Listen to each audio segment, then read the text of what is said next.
I'm, overwhelmed.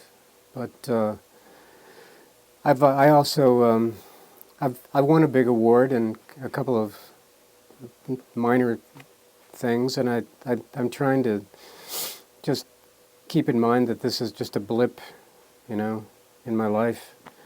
I mean, if I get it, that'll be very nice and probably lead to a flurry of emails and phone calls and, who knows, maybe some trips, and then it'll all be over and the big spotlight will move on to somebody else and my studio will become very quiet again. And that's just the way it goes. And that's a good thing.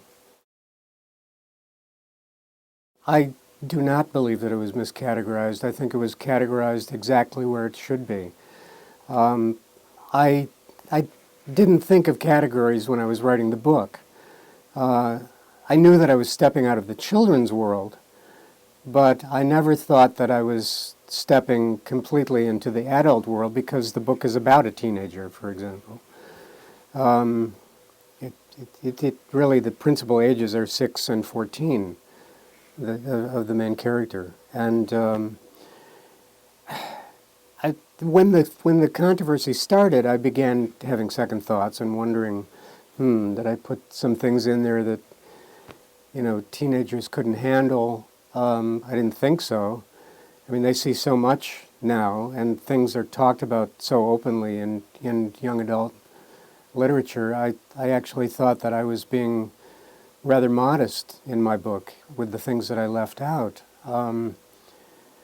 And also by not adopting a totally sarcastic viewpoint. That I questioned myself about that too, because it almost seemed totally uncool to not be, absolutely ironic about everything. I'm not really ironic about anything in this book. It's pretty sincere, without, I hope, ever falling into sentimentality, which I despise. But I was questioning it until yesterday at the New York Public Library, where the 5 of us finalists spoke to a room of, it looked like hundreds of teenagers. And they all came up to the mics afterwards with questions. And I could see that these young people were so touched by Stitches. It was just unbelievable. The questions that they asked were the equal of the very best questions that I have been asked by bloggers in the whole, you can read 53 pages of blogs and reviews of my book on Google. And these kids were just as intelligent and they were giving my book just as sensitive a read as any adult who's talked to me. And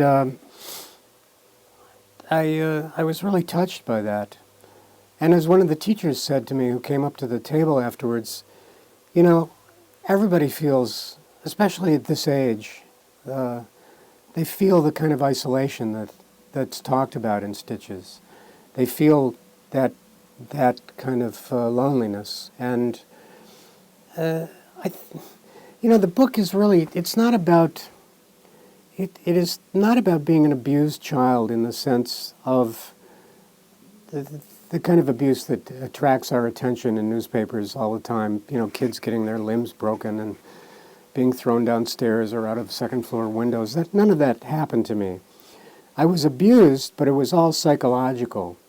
It was much subtler. And I think everyone, to some extent, can relate to that.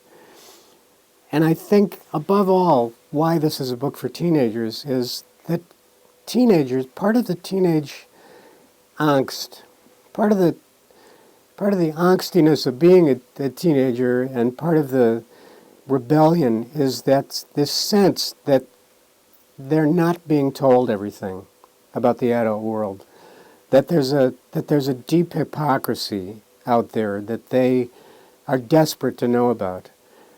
And, teenagers are always sneaking around in drawers where they shouldn't go and reading things they shouldn't be reading. And that's an attempt to try, I think, to penetrate. And that actually happens in my book. That's how I found out as a teenager what was going on. was by sneaking into drawers and reading letters that I had no business reading.